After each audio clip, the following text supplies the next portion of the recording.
Good morning. I'm Deb Wake, the president of the League of Women Voters of Virginia. Welcome to our very first WLRT Women's Legislative Roundtable of the 2023 Virginia General Assembly session. The session starts today. We have two new delegates that will be joining the session today. We have Ellen Campbell in the 24th district and Holly Siebold in the 35th district. And we also have Senator Aaron Rouse joining from the 7th Senate district. Those elections all took place yesterday, and I worked the election in my district yesterday, and so I think there's going to be quite a few Bleary people today that made the trek from their various parts of the state to be here. So thank you for everyone that can join us in the room and online. And I would like to start by kicking things off to Denise Harrington, our advocacy director. So thank you. Thank you so much, Deb. Hello, everybody. How's everybody doing today? We're going to get started. So, and I'm just so glad to see we have Metro Richmond in the room, and we have someone from my local league, Williamsburg, here. So that's fantastic. And Fairfax League. Oh, I beg your pardon. And Fairfax League is here, as Deb has certainly pointed out.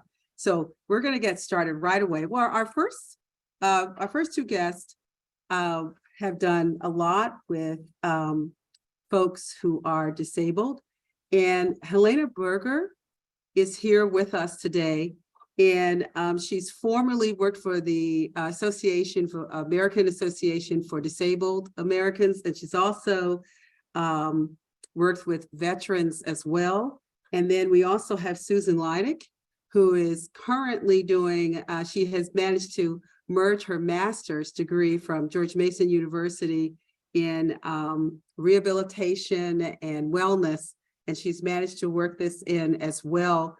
And so these ladies are so accomplished, but both currently, Helena Berger and Susan Lydick are co-chairs of Virginia's REVUp.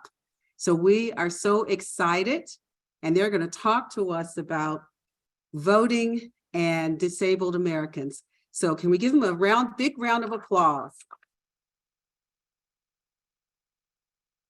So if you would unmute yourselves, Helena and Susan. Great. Well, good morning, everybody. I am Helena Berger. I am the co-chair of REVUp Virginia. First of all, thank you for inviting us today and realizing that, excuse me, that the witness signature on absentee ballots just presents another voting barrier and challenge for people with disabilities who already are very challenged when they go to the polls or have to vote.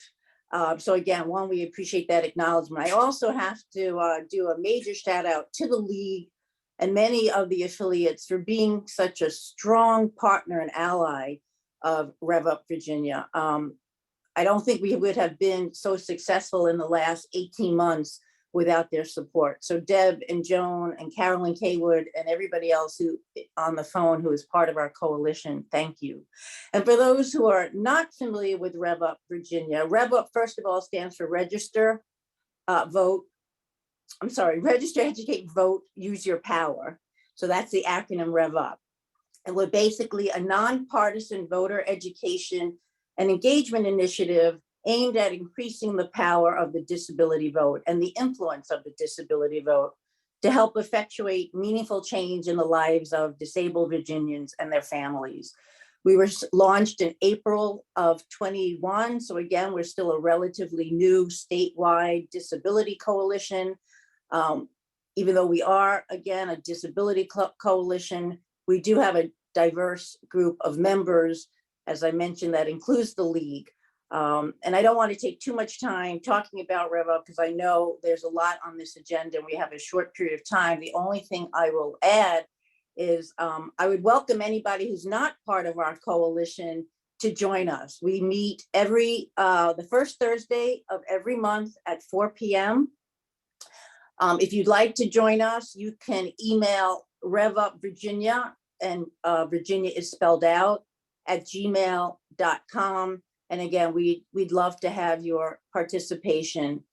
So I think I'm going to stop there and turn it over to my partner in crime, Susan Lydick, who is going to provide remarks from her sister-in-law, Karen Rye, who is a caregiver. Good morning.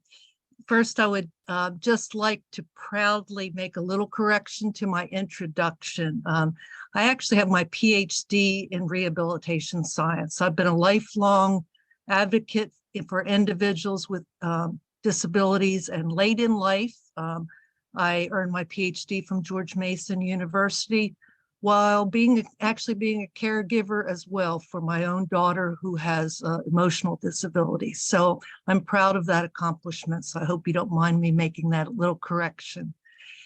I'd like, Karen Rye is my sister-in-law. My husband, brother David, is the husband of Karen Rye, and she would like to be with us today, but she works full-time. And so I'm going to read her comments. So if you'll excuse me for taking off my glasses so that I can see the comments and read them, I will do that. My name is Karen Rye. I'm an attorney, a teleworking governmental employee, and a caregiver to my husband, David Lydick, who has Alzheimer's. I've been an attorney for 34 years, a pre-COVID teleworker for 14 years, and a caregiver for 4 years. My teleworking is not free form. I have to conduct conferences with multiple participants at designated times between 8:15 and 5 each day. Usually I have 6 to 8 conferences that may last anywhere from 5 minutes to 5 hours, and each requires a written summary. This work is structured. I'm also a full-time caregiver for my husband, who is 75 years old. He was diagnosed with mild cognitive impairment in 2015. Half the people with mild cognitive impairment develop Alzheimer's and half do not. After an 8-day hospitalization in November 2018, David received the formal diagnosis of Alzheimer's. Alzheimer's was then divided into 7 stages, but now the healthcare providers are using 3 stages, and David is now in the 3rd or last stage. My day with David starts at 6:30 a.m. with intermittent urinary catheterization, which I have to do 4 to 5 times a day, with the last procedure at 10:30 p.m. David must be assisted with all activities of daily living, and for him to walk more than from the house to the car requires a wheelchair. I'm giving you this background as context as to why I need absentee voting and why I think the witness signature requirement should be eliminated. The hurdles of me getting to the polls are too many. Absentee voting is essential to my access to voting. However, the witness signature requirement has been a significant barrier to my access to voting. Although I planned to vote in the last presidential election, I did not. When I researched the requirements and learned a witness was necessary, I stopped the process. It was close to the election. No one came to the house on a regular basis, and I did not have the time to search out a neighbor to find a witness. Now, as my husband's disease has progressed, and I still need to continue to work to keep my health insurance, I've had to hire a part-time caregiver for 3 hours in the afternoon to be able to complete my casework. The caregiver was my witness on the 2022 absentee ballot. However, as an attorney, I was appalled when reading the absentee ballot directions that the witness must watch me complete the ballot. I do not understand why I'm deprived of secret voting and treated differently than if I voted at the polls. I believe I should be able to complete the ballot in 100% privacy. This is another aspect of the witness requirement that's a barrier to my voting rights. The witness signature requirement should be eliminated. It creates an unnecessary barrier to voting for caregivers of persons with disabilities. Thank you for this opportunity. Thank you very, very much for sharing that. And that is very helpful information. And we really appreciate Helena, Berger, and Susan Lydick. And thank you, Susan. I'm so sorry I missed That's your okay. doctoral. That's okay. I saw that later Hello? in the bio. But thank you so much. So yeah, I don't see, I'm looking for a question in the chat just in case, and I do see, I'm checking to see if there are any. You're good. You're good. This is Mary Mathena. Okay, good. Um, I'm getting ready to introduce you in just one moment. And so thank you. Okay. So thank you, Joan. We're gonna move on. And so our next speaker, Mary Mathena, serves on the Virginia Beach Mayor's Committee for Persons with Disabilities. And we appreciate, they have 6 goals, and I'm sure Mary will come and tell us all about it. Take it away, Mrs. Mathena. Thank you. Thank you for having me on this meeting. I wanted to address this issue all about the signature and the witness of the signature. I am coming at it from being a blind person. It means that I cannot vote in privacy. The signature issue in itself is a problem for people who have vision problems or who use a communication board and maybe sign with an X. I know that the people who try to, advocate for change in voting procedures sometimes don't realize how difficult this is for a person with a disability. People who are blind have writing guides and they have things to help them. But if they are voting at home by mail, to have a witness, there when they sign is a difficulty, and also, their signature may look different on the outside of the envelope than it is on the inside if you're trying to sign as a blind person. If you've been to rehab, you have had writing instructions and can sign, but it may look different every time you sign. So this is a real problem. I have never voted by mail because of it, because of the difficulty. I did it years ago with assistance, but could not do it privately. The Virginia Beach Mayor's Committee for Persons with Disabilities is dedicated to trying to help people cope with everyday life in the community, housing and voting and any kind of dealing with an agency that they're having difficulty. So I jumped at the chance to talk about voting and its difficulties. And we also partnered with REVUp Virginia for an event in the Hampton Roads area. So if anybody has any questions for me, please, I'll try to answer them. There is one general question in chat for anyone. Are there any bills now introduced to remove the witness requirement? I think there were last year, but I am not sure. Carolyn could probably help me on this. I don't think that there are any bills this year, but I might be wrong. There is a question right here in the audience. Would you please ask your question? Yeah, my question was, for Susan Lydick, and she may not be able to answer this, but if she could get an answer for us.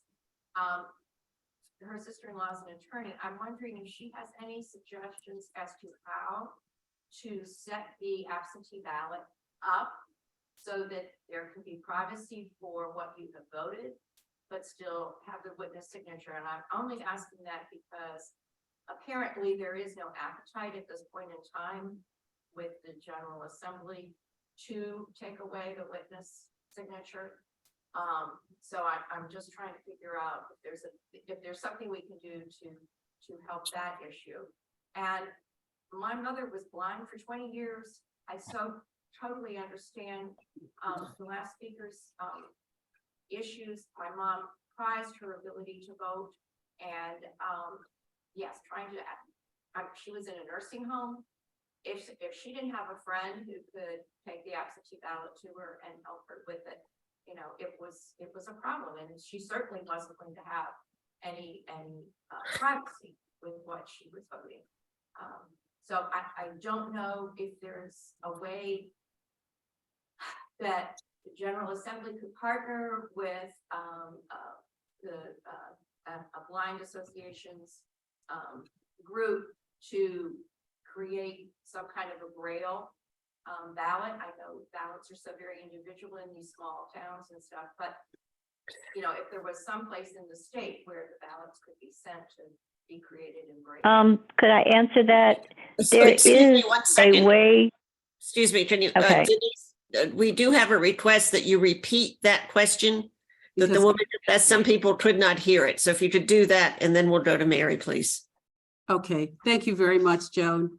The basic question was, is there some way, because the person here from the Metro Richmond just mentioned that her mother was partially blind, Totally blind. totally blind, okay. And, you know, did not have privacy with her ballot, etc. And all the complications that come with that as well. And so the question was, is there some way that, and if I understand you correctly, you really want someone like our disability advocates on this call to really talk to the Virginia General Assembly to remove that witness requirement, so that it also protects the privacy of people who are disabled. I was asking if there was a way of pairing with an organization that creates Braille. You know, Okay, an Braille thing, organization but that creates Braille on the ballot that would ensure the privacy of somebody who is blind while they're voting. It's an excellent question. Okay, I have some answers to the question. There was established online if the person uses a screen reader like I do, now not everybody does, but if you use a screen reader, you can request from your city registrar a vote by mail. You can go in and fill it in online, you know, checking who you want to vote for and all, but then you have to print it out. And so you have to have a printer, and that will go in your vote by mail envelope. You still have to, you know, have a witness to sign. And when Northam was governor, there was an effort to get rid of the witness signature, but it did not stand. I think that during COVID, they were able to eliminate it, but, you know, it came back into effect afterwards.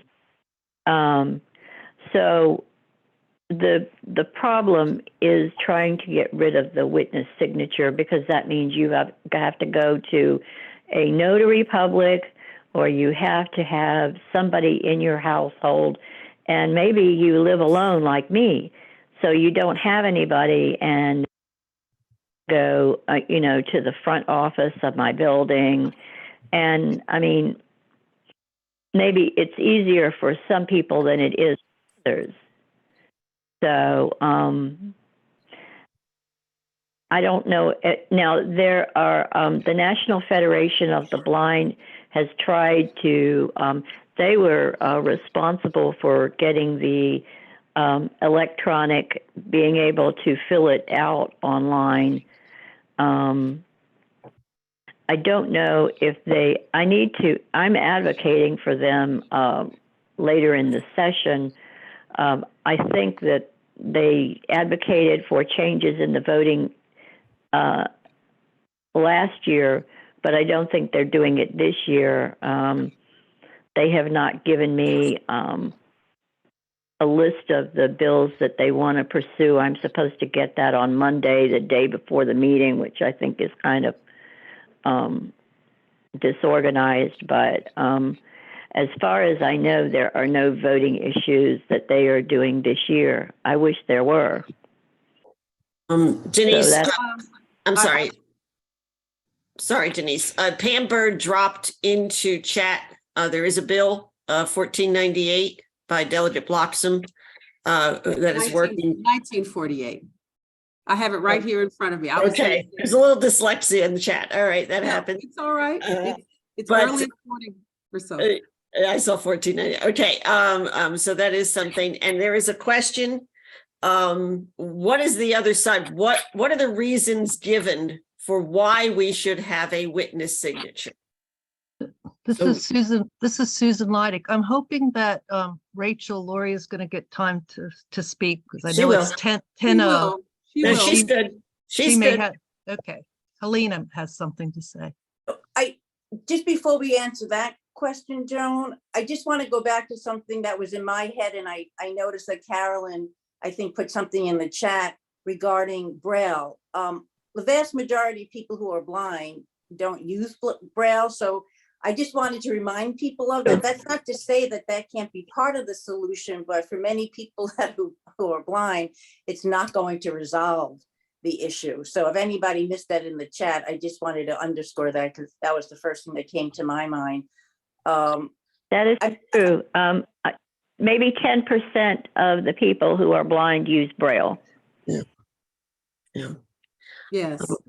So at this time, Joan, can we hold off? If we definitely want to hear from Rachel Loria. Are there any more questions specifically pertaining to this that we can sum up in one? No, and I'll put the answer to that question in chat, because I have the answer to that. So yeah, go right ahead. Okay. And so what I'd like to do at this time is as you heard us mention, HB 1940, what have you. Thank you, 1948, a good year.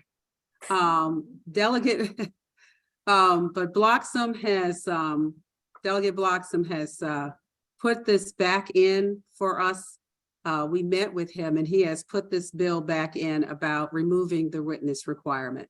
So I just want to make sure. Oh. So, but this time, our next speaker at this time, Rachel Loria is the senior disability rights advocate for the Disability Law Center of Virginia, and is the and this particular law center I just researched is a designated protection and advocacy organization for the Commonwealth of Virginia. Take it away, Rachel Loria.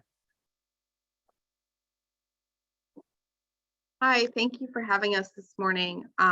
So I did a little bit of research on the reasoning for the signature, for the witness signature, and it basically is to make sure that it's used by a lot of financial institutions and other institutions to make sure that the vote is legitimate and that it's valid. There are a lot of issues that come along with that. Most of them have already been mentioned. The fact that the person who has a disability will then have to go and find somebody to be a witness if they don't have someone living with them. It takes extra time, it takes extra energy. It can also take extra time to get back to the registrar's office. So that increases the amount of time, and it just makes it another barrier to voting. there is that online option if a person has a screen reader, but a lot of people don't understand why, and I don't understand why they can't just return the ballot electronically, and why they have done that in some states, and why Virginia is not at the point where we could do that yet. Because that would make things a lot easier for many folks that have disabilities. It wouldn't work for everyone, but it would make things a lot easier for individuals who have disabilities. Could I and say so- something here? We have tried to get that passed so that you could submit electronically, but they always say it's a security problem. Right. I doubt that it would be, you know, people overseas sometimes vote this way. And like you said, some other states, they are allowed to vote this way. But that's the issue that has always been given to us, that it's a security issue. And I'm not sure that that's true, but that's what people have said to us. And I have been the witness for others who have voted absentee, and it's a privacy thing too, because they don't always want to show somebody else how they're voting. And that person has the ability to see how they're voting. So those are my comments, but if anybody has questions for me, I'd be glad to answer them. Joan, can I just add something that wasn't said? Sure. Even though we're, I'll say, quote unquote, out of COVID, during COVID, having the witness signature just exacerbated, I think, the challenges and the barriers that people with disabilities face. You know, I think it posed another health risk for a person with a disability who is trying to vote absentee ballot and not be around other individuals.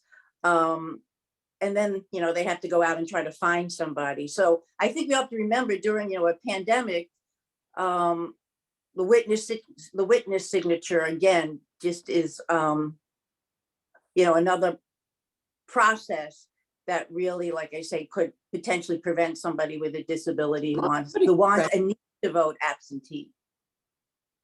And that's an excellent opening to what I wanted to make a point of saying, is that the League of Women Voters of Virginia, with ACLU Virginia's help, did litigate on that issue to make sure that the witness signature was waived during the pandemic. And so that was the work of the league, and I wanted to make sure that I had the opportunity to lift that up. So. And we do have a comment from Jane Newell about the study that we did about internet voting, and there are security issues, and she put that in the chat. So thank you. Carolyn, if you have a question, could you put it in chat, or are you not able to? I do. Yeah, you put the comment in. Do you have another question? I see your hand up. That's why I'm confused. I wanted to know how the speakers felt about the substitution of the Social Security number as a security measure, and the fact that apparently it has to be an assistant who enters it. And Carolyn, can you elaborate on that? Because I'm not familiar with that. Excuse me, referring to the Bloxham bill that we just dropped, and maybe you haven't had a chance to look at it. No. So yeah, maybe you could get back to us on that when you get a chance to look at it, because it was just dropped last night at like midnight or something. So you're saying that you can get around the signature by providing your social security number? The last 4 digits, but there's some other things. So again, maybe you all want to take a look at it. It literally was dropped at 12:30 last night. So I don't think anyone's had a chance to read it. So Denise, we're good. If you want to bring on Lee. Okay, thank you very much. Are there any more questions coming from the room? Okay, so right now, I'm going to introduce our, as I like to say, our triumphant ladies of the voting and elections issue group. And so this particular person serves as our election security, integrity, and transparency. And her name is Lisa Koteen Gerchick. It's one of our co-chairs. Take it away, Lisa. Good morning. That was very interesting, and we would be really thrilled to get rid of the witness signature. I think that Bloxham's bill would require, instead of a witness signature, the last 4 digits of the social security number and date of birth of the voter. That is something that the league supported last year. So, and we're glad that it's coming from Bloxham in this case, from Delegate Bloxham. Okay, I'm here to talk to you a bit about a bill that prohibits gifts of grants of money or services, and the League of Women Voters of Virginia supports amending what is now section 24.2-124.1 of the Virginia Code.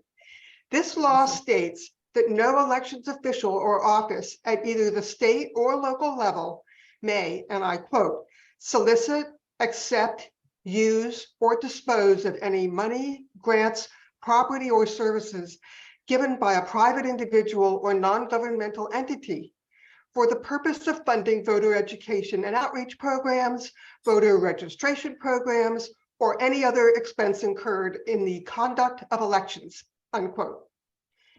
That law passed the General Assembly just last year.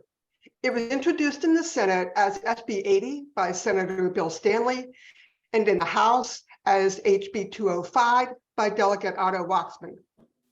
They were acting primarily in response to a relatively widespread belief among members of their caucus that the outcome of the 2020 presidential election had been influenced by grants made by a nonpartisan nonprofit organization called the Center for Technology and Civic Life, and given to elections offices all around the country.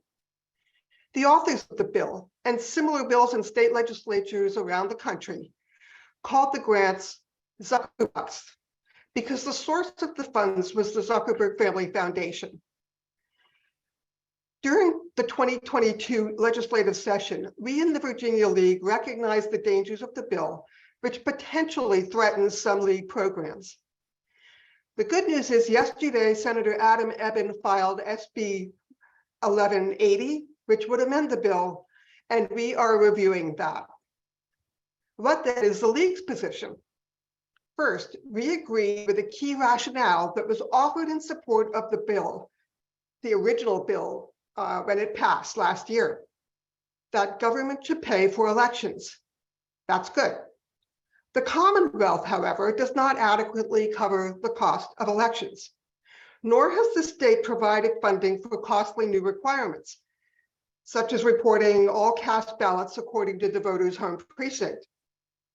Second, this law is too vague. Many of the types of gifts, grants, or services prohibits do not affect, quote, the conduct of elections, unquote. The Attorney General essentially delegated interpretation of the law to local counsel in Virginia's 133 counties and municipalities. Some of those local counsel have interpreted it so restrictively that general registrars have refused even to meet with local leagues on an informational basis.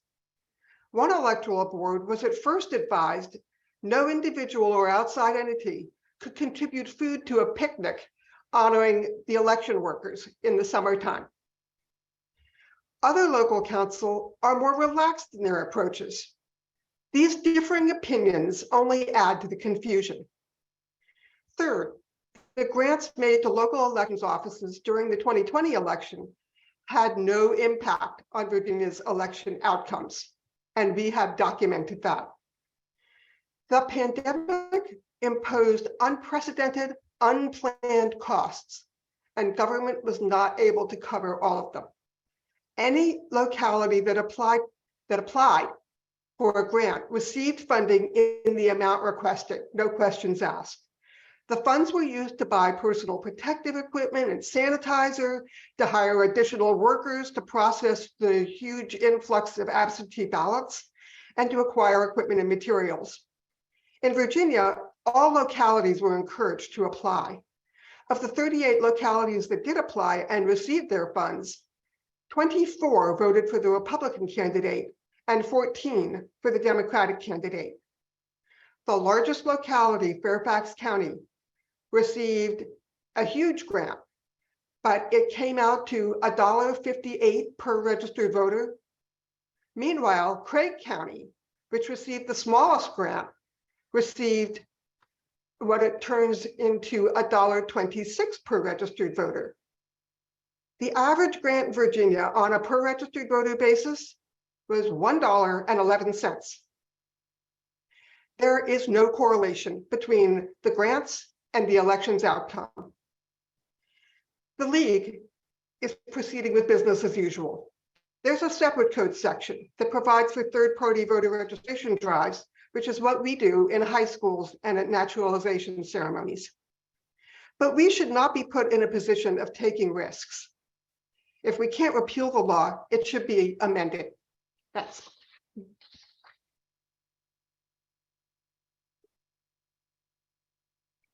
Any questions?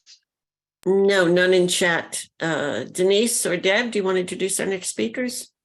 There she Yes. is.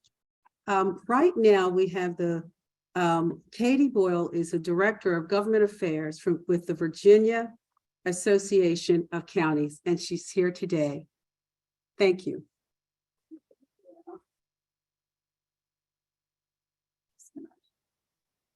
Perch right here if I can. Is this a good yes. spot? Yes, ma'am. If you can see yourself. I Oh, sure yeah, they can yeah. see you. Okay, very good. Well, thank you. So thank you very, very much for having me this morning. So as was mentioned, my name is Katie Boyle. I'm the Director of Government Affairs for the Virginia Association of Counties, and I really appreciate the opportunity to spend some time with you this morning, both in person and in Zoom world. So just a little bit of background about us. For those of you who may not be familiar, I see a lot of folks from the League around at the General Assembly all the time, but you all may not necessarily know VaCo. So we're a nonpartisan organization. We were founded in 1934. We exist to support county officials and to effectively represent, promote, and protect the interest of counties to better serve the people of Virginia. So that's kind of our elevator speech. We have 4 pillars in our strategic plan: advocacy, education, membership engagement, and business development. So of course, my main focus is advocacy, although certainly a lot of the pillars are interrelated. So I handle elections, which is why I'm here with you today. I also handle tax and finance issues and health and human resources and kind of other duties as assigned. So we're a small staff, so we all pitch in where we can. So I was asked to talk a little bit today about local funding for elections. And so just to set the stage, I wanted to say a few words about local finances just to give you a sense of context. So as you probably know, counties in Virginia are very heavily reliant on real and personal property taxes. And as I'm sure you also know, we're a Dillon rural state. And so localities' ability to generate revenue is limited to what authority we're granted by the state. So one of our perennial priorities in advocacy is always protecting the local ability to generate revenue from the sources that we are allowed, that are available to localities, so that counties can meet their obligations. And so, there's always bills every year to chip away at that. There's a slew that have been filed already that I'm going to be running around on this morning, but that's sort of job one for us. We're also always looking for opportunities to diversify revenue. It's important to have tools in the toolbox beyond property taxes. Over-reliance on one source of revenue, of course, is risky. You have all your eggs in one basket. We learned during the real estate crash that, depending on real estate taxes, it leaves you vulnerable to economic downturns that hit the housing market. It would also say, some localities have very limited real estate tax bases with which to generate revenue. You can't get blood from a stone sometimes.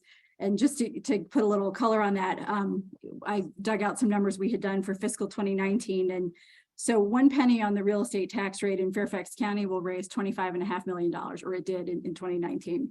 But in Bland County, it was $46,000.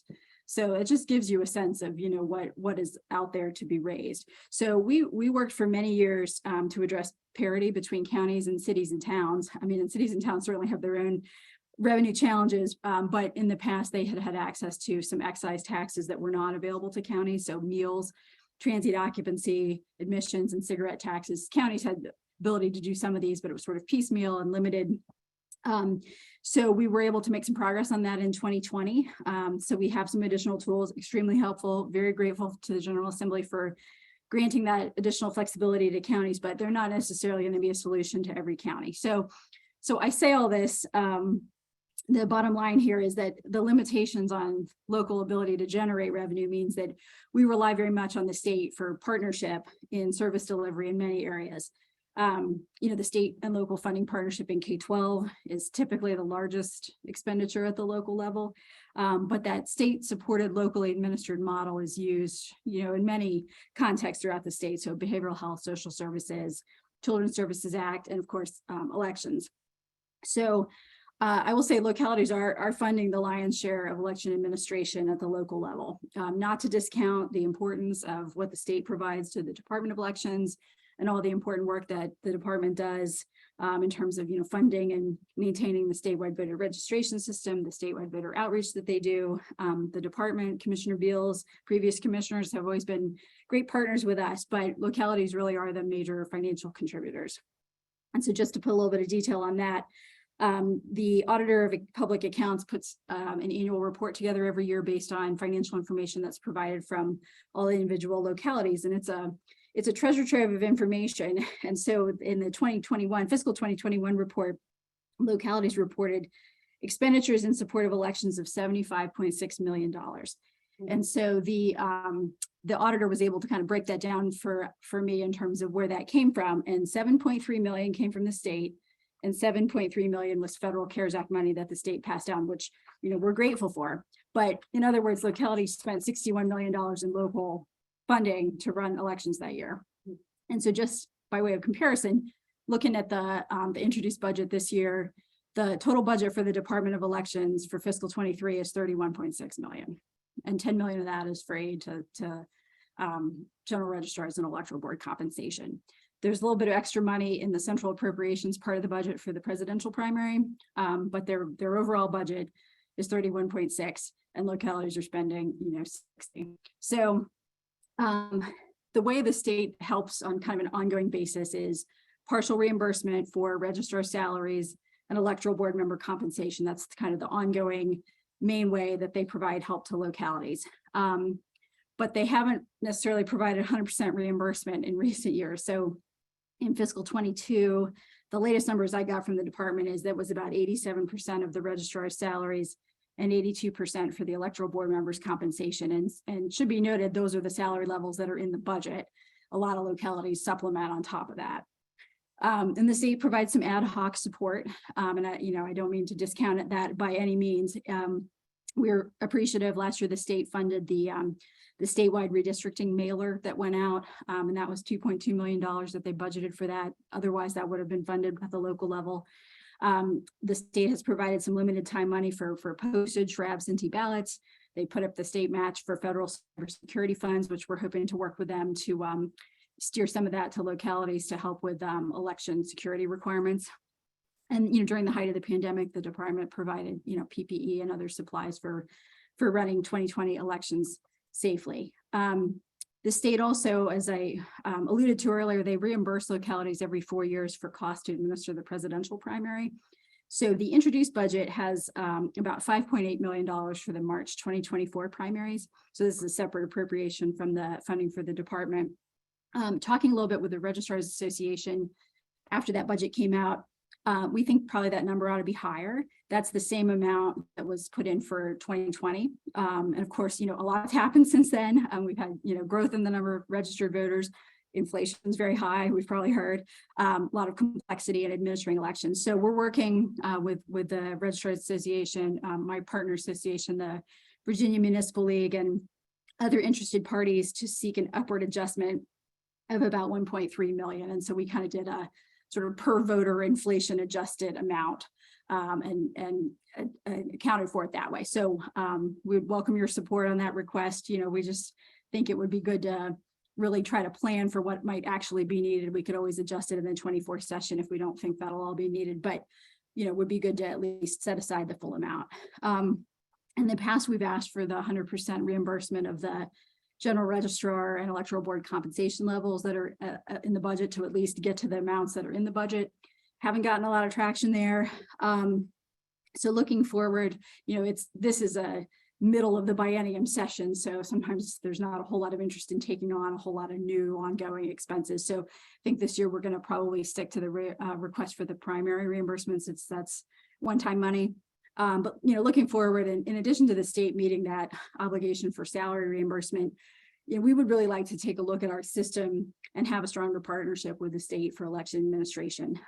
You know, in recent years, there's been a big push for a more robust system, more opportunities for voters, all good things, but there haven't necessarily been additional ongoing state resources that came along with those enhancements. So just to wrap up, want to extend just give a shout out to for our partnership with the registrars and the Electoral Boards Association. They're the experts on election administration at the local level. They've always been very willing to educate me on what proposals look like at the local level. Commissioner Beals, the department, always been great partners. Really want to thank the league for inviting me today. Had a really nice conversation with your president a couple of weeks ago, and talking about your priorities and some ways that we can work together. And so appreciate the work that you do, and look forward to ways we can work together on some shared goals. So thank you again. Thank you, Katie. We do have a question in chat if you have a moment. Oh, okay. Sorry, I hadn't seen it. No problem. Person is wondering if you know of other states that fund their elections centrally, so not requiring localities to pay for items that may be difficult. Are there other states that have a better model? Yeah, you know, that's a great question. And one thing I was talking to our executive director about was maybe doing some work in the off season to kind of put together a package of requests that we would want, and maybe modeling it on some things that other states do. I know when we do work with the National Association of Counties, and they have sort of interest groups of state associations from other states, and talking to some of my counterparts in other states, I know some other states do more in terms of helping with equipment purchases. And, you know, a few years ago when everyone was sort of transitioning away from the DREs, you know, some states provided some grants, or they just funded the replacement machines. And so, you know, that might be something to look at in Virginia, but I would like to have a better grasp of kind of what the landscape is like across the country in terms of who's paying for what, and how much of an outlier we are. Sometimes it's a little bit hard to compare because responsibilities at the local level are a little different. Like Virginia is a little bit of an outlier in having the local governing body responsible for school funding, you know, because in a lot of other states, your school districts have taxing authority, and it's kind of their own thing, but it's a big issue for us here. So great question. It is something, you know, I'd like to do a little bit more comprehensive look at. So. Thank you. Oops, Joan, do you have any more from? No, I was just going to say no more questions here unless you have some there. I have one. Having said that, would you all support if school boards had autonomy? Because they do have it in several states. Yeah, I don't know that we really have a position on that at our. We'd have to talk a lot to our membership about that. I don't know that it's ever really been formally put forward so much in this. The way it's done now, whatever the governing body is, board of supervisors or city council, they will decide to do one of those famous $1 1 cent tax, or 50 cents, or something like 20% if you go out to eat or whatever. And that's how school divisions have been able to generate revenue because of that. And just look at the new buildings in Henrico County. That's how they. That's right, on the meals tax. Yep, which they got by referendum. And so, yeah, great. Well, thank you all. Thanks so much. Appreciate you. Very informative. Thank you. My pleasure. Thank you. Thank you. If there are not any more questions, our next speaker is going to come and talk to us about election reform through nonpartisanship. Missey Wesolowski is with the Unite America. Did I say that right? Okay, thank you. Here she is, Missey.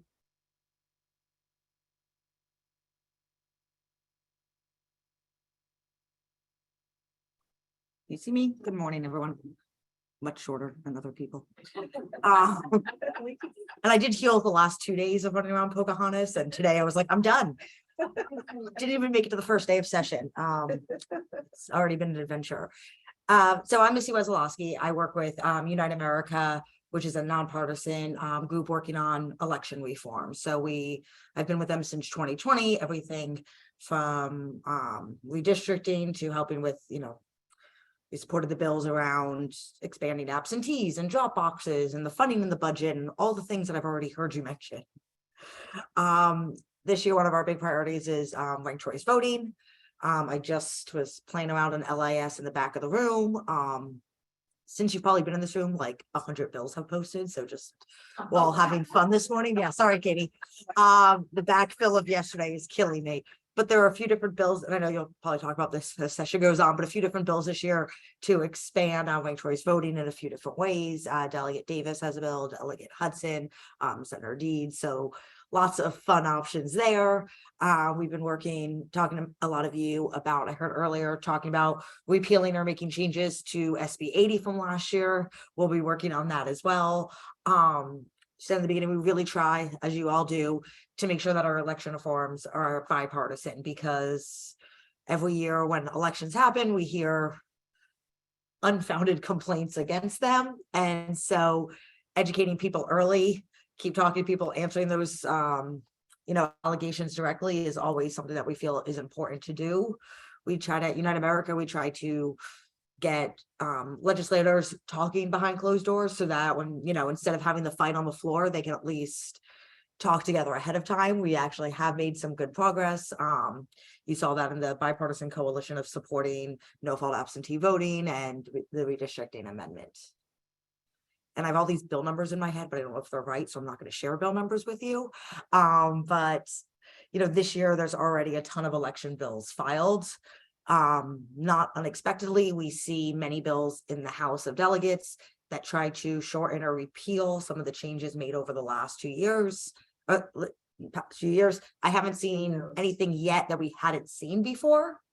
And even last year, though, we did make some great progress with elections. Absentee voting by precinct, and I was on a work group with Department of Elections with some of you. I mean, that is a great progress. You could see in 2022 how helpful that was as the results reported. The one thing that we didn't get to finish last year that got stuck in the conference committee was the witness signature requirement, which absolutely is unfortunate, but luckily we did do great progress to that law in 2020 and 2021. So the current law is an improvement from what we had prior, and we'll keep working on that in the future. I'm sure I'm missing a ton of things that I thought about this one and I wanted to tell you. So if it's okay, I'll pause for questions, and then if any brilliant idea pops in my head, I'll share it.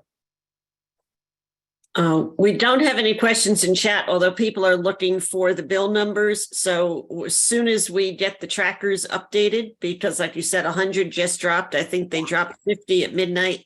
We will put that in the Google Drive that everyone has, so that you will have access to that as soon as we get a chance to update that. But there are no questions here. Denise?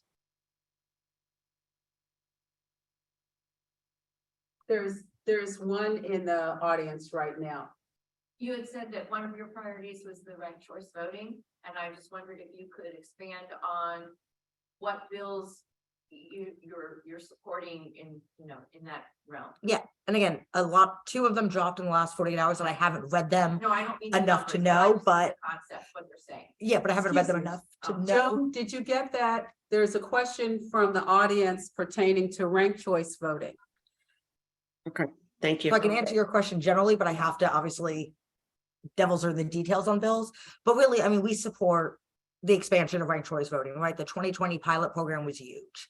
Not every it is slow getting localities on board because of the differentials in how you would tabulate different elections. So Richmond, for example, I'm sure many of you saw, they considered ranked choice and it failed. And Richmond is a unique example because, right, if they accepted ranked choice voting for their city council, their mayor and their school board, who were on the ballot at the same time, you would have had 3 local elections all tabulated differently. So, we're interested in seeing it expanded to school boards, other local offices, townships. as well. And I think that's in both Sally Hudson and Delegate Davis's bill.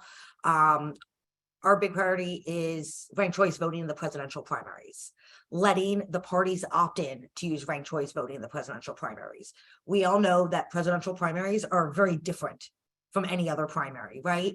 In theory, you can win Virginia for a party and not be on the general election ballot, right? Virginia is one step. We also know that last year, by the time Super Tuesday came around, or last year, 2020, what year is it? I don't know. By the time Super Tuesday came around, people took advantage of our great 45-day early voting. They sent back their ballots and then their candidates dropped out. And those are just wasted votes. Because, right, everybody can choose who they want, but we want your vote to be counted. So that is our big focus on presidential primary. We also think it'd be a great opportunity to educate the entire Commonwealth on how not only easy but effective ranked choice is. And again, just because we are one of 50 states that vote, it's a little bit different. Some of the pushback we have heard is, well, you're starting at the very top. Well, yes, but the very top is different. How you vote for a president is not how we vote for our delegates and senators, right? So yeah, we'll have that bill probably just in the Senate, feel good about getting it out of the Senate, having some great conversations, and then hopefully bring it to the House post crossover. But any expansion in ranked choice is good. Excuse me, there's a question in chat about amendments to last year's SB 80. And, you know, funding of elections, and questions about how you stand on that and what amendments you'd like to see. Yeah, we've been working with some your folks and some other groups. Senator Eben has a bill. I believe it has dropped, but again, don't know if it actually hit the system yet. Yes, it is. Great. I've just written down a bunch of bill numbers. I have to put in a tracker and read. I'm so sorry. And right, I mean, repealing the bill would be great, but obviously repealing bills are very difficult. If you remember last year with SB 80, there was great conversation in the Senate committee. They had an amendment in concept and legislative language. The devils are in the details. So, right, we want to ensure that informational, technical services, all that stuff is better accessible to registrars. We want to make sure that if you're like, we understand the concerns of some folks about taking grants and outside money, right? But there are systems in place for that for everyone. So following the system, you should be able to receive those money. So as I said, Senator Eben has a bill. I know that there are probably still some amendments that need to be done to it in committee, but with the legislative deadlines, we need to get the bill posted, and we have a little bit of time. Legislatively speaking, we have lots of time before it will be heard in Senate P&E. Okay, there are no more questions in chat. Denise? Thank you. Great, thank I'd you all like so to- much. Thank you. I'd like to thank our speakers. Missy, thank you so much.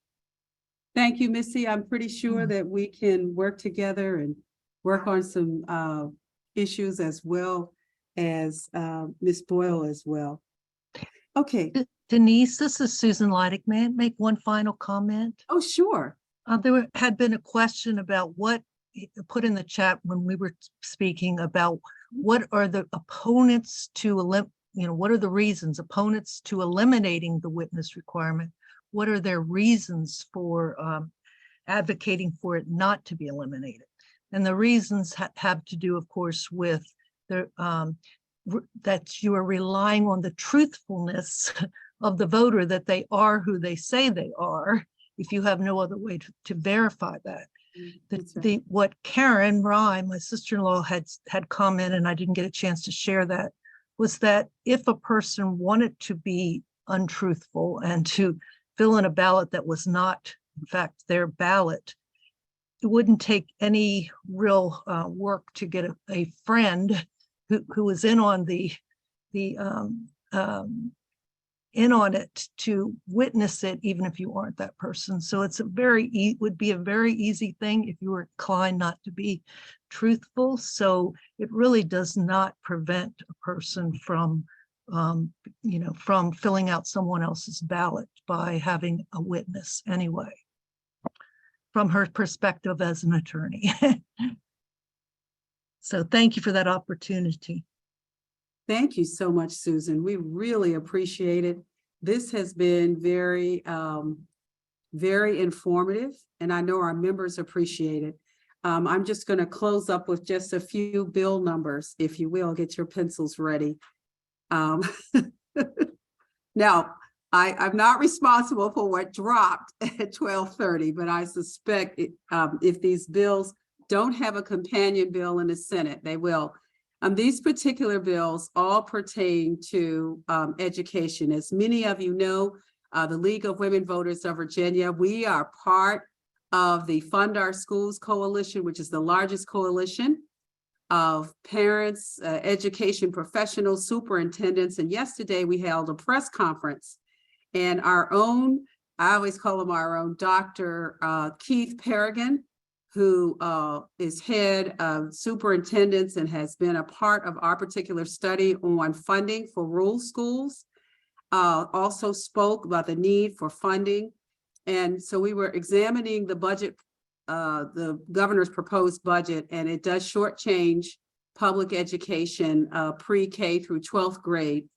And I wanted to give you some of these bill numbers that we are definitely opposing, because we suspect, and many of you are familiar also, there was a press conference held by some folks, our Lieutenant Governor, Winsome Sears, and as well as Glenn Davis, Delegate Glenn Davis, in reference to a bill to just simply, they're using the term education savings accounts, which of course, I'm sure if Carol Noggles on here, when we did a study in 2017 and 2018, we knew that this was diverting funds from public education. And so, so as a result, there are several bills. We are affectionately referring to them in the Fund Our Schools Coalition as neo vouchers. And I'm just going to give you some bill numbers right now. They're either voucher bills or private school tax credit bills. And that's HB 1371, HB 1371, HB 1396, HB 1508,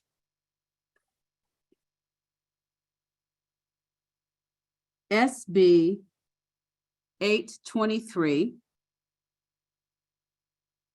and SB 892. All of those are some kind of either education savings account or vouchers bills. So I just wanted to let you know that some things have dropped. As again, don't know what's going to happen when I go back and I look and I see that as well. So thank you so much. And here we're going to now hear from our president, Deb Wake. I'm just going to close things off. Thank you all for joining us today. I want to remind you that our members are welcome to join our issue groups. We can use all the help we can get during the legislative session when things are happening at midnight, and making sure that we can keep up on things. You don't have to be an expert. This is a great place to learn and just put your passion into work. In addition to our issue groups, there's a link on our website where you can find the information for our issue groups. I also want to remind everybody that we have our League Day coming up, and we had a nice crowd here in the room today, but on League Day, you cannot join us virtually, and we really want to show that the League is present and that we are active. And so League Day is only in person. Go to our website, find the link, sign up, join us. And thank you all for your advocacy and for everything you do. And the links to everything Deb mentioned are in the chat, to issue group and to League Day and to the agenda for the next WLRT, which is next Wednesday. And we'll put the chat in the drive along with the recording. I also want to give them a nice little breakfast. All right. And Denise wanted to remind you that we will feed you with a nice breakfast on League Day before we send you off into the wild. So please join us. Thanks. Thank you. Oh, yeah, no hills allowed.